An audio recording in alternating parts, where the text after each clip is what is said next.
The cold ocean breeze hit my face as I stood on the balcony of the home I had built with my late husband 40 years ago. My name is Eleanor Vance, and at 72 years old, I thought I had earned the right to a peaceful retirement. I had spent decades running a successful interior design firm, raising my son, and carefully investing our savings so that our family would never know the struggle I grew up with. But that peace was shattered by a single phone call from my attorney, a woman named Sarah who had been my friend since college. Her voice was trembling when she told me the news. She said that my only son, Lucas, and his wife, Isabella, had filed a petition with the court. They were claiming that I was suffering from advanced dementia and was no longer capable of managing my own finances.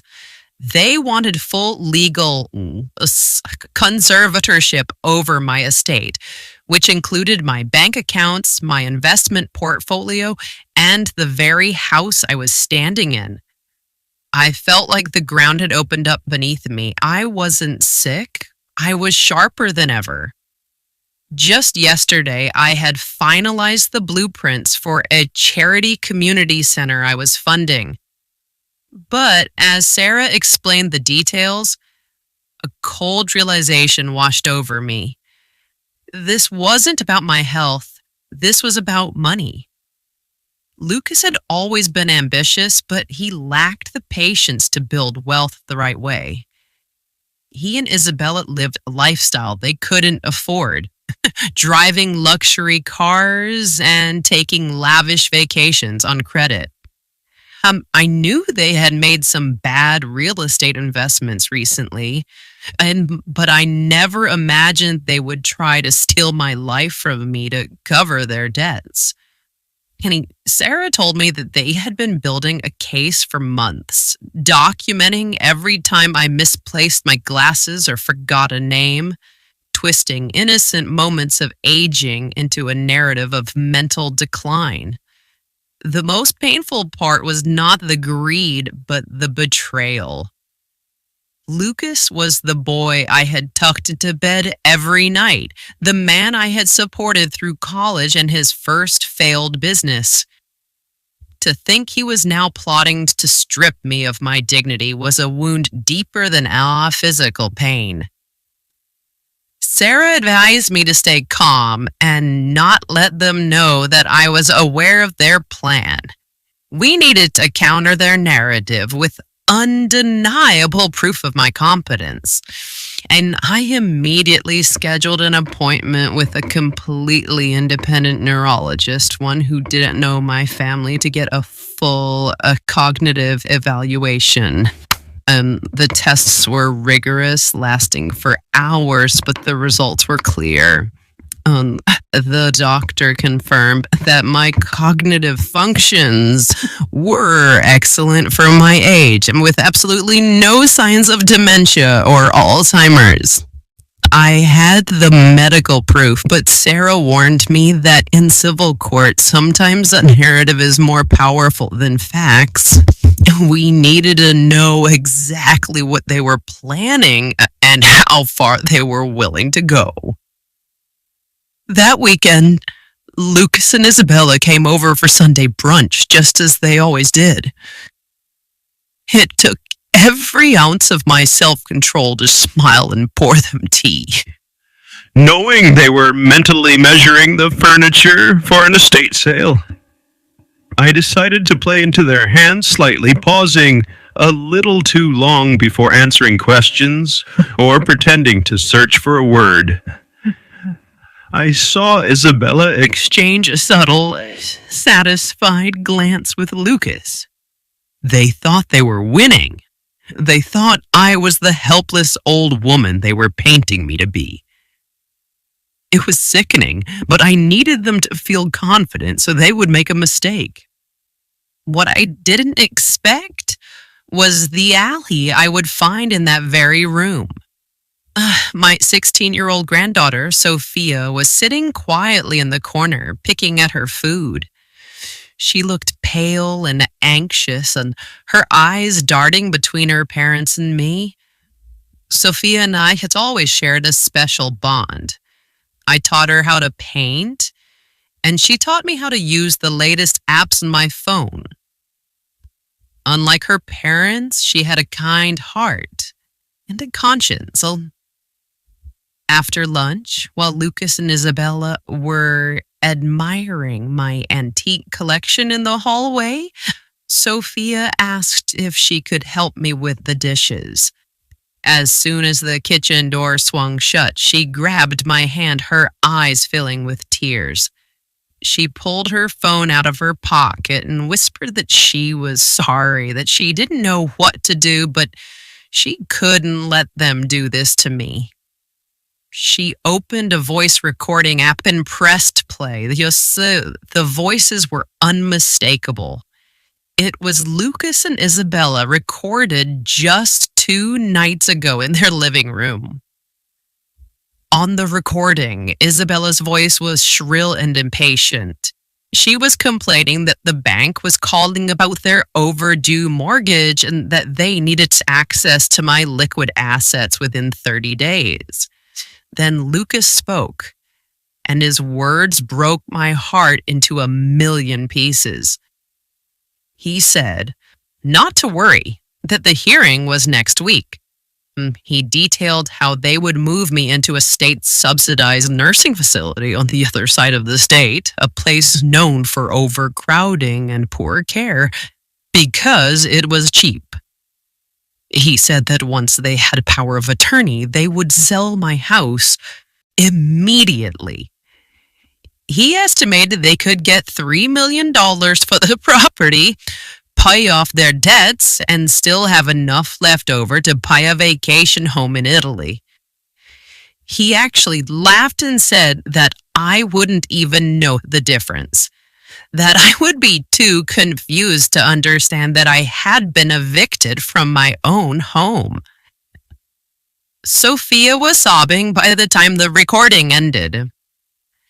She told me she had overheard them planning and started recording because she was scared. She asked me if they were really going to send me away. I hugged her tight, feeling a surge of protective anger that replaced my sadness. They weren't just attacking me. They were willing to destroy their own daughter's sense of security and family for money. I told Sophia that everything was going to be okay, that she had just saved me, and that she needed to send that file to my lawyer immediately. I promised her that no matter what happened, I would protect her. The day of the hearing arrived, gray and rainy. The courtroom felt cold and sterile. Lucas and Isabella sat on the other side of the aisle with their lawyer, looking somber and concerned. They put on a performance worthy of an Academy Award.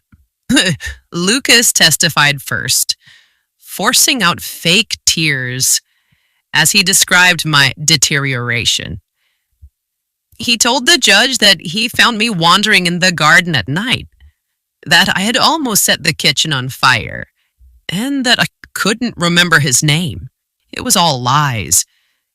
Isabella followed, claiming that I was reckless with money and had been sending thousands of dollars to online scammers. The judge, a stern woman with sharp glasses, listened intently, taking notes. I could see the pity in her eyes, pity that was based on complete fabrication. Then it was Sarah's turn. She stood up, calm and collected. She first presented the full medical report from the independent neurologist, stating unequivocally that I was of sound mind. The opposition lawyer tried to object, claiming the doctor wasn't my primary physician, but the judge overruled him. Then Sarah said we had one more piece of evidence regarding the petitioner's motivation.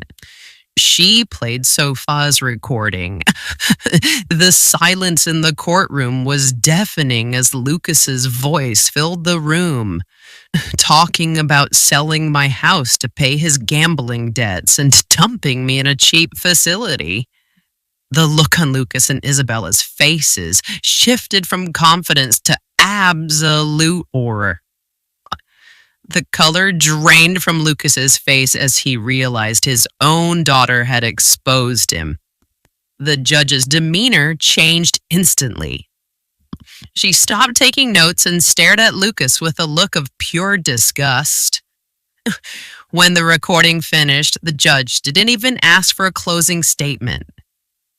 She looked directly at Lucas and said that in her 20 years on the bench, she had rarely seen such a calculated and malicious attempt to exploit a vulnerable family member. She not only dismissed their petition with prejudice, meaning they could never file it again, but she also ordered a protective order preventing them from accessing any of my assets. She stated that if they attempted to contact me or come to my home, they would be held in contempt of court.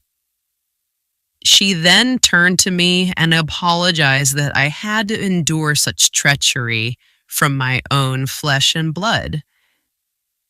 Walking out of the courthouse, Lucas tried to approach me.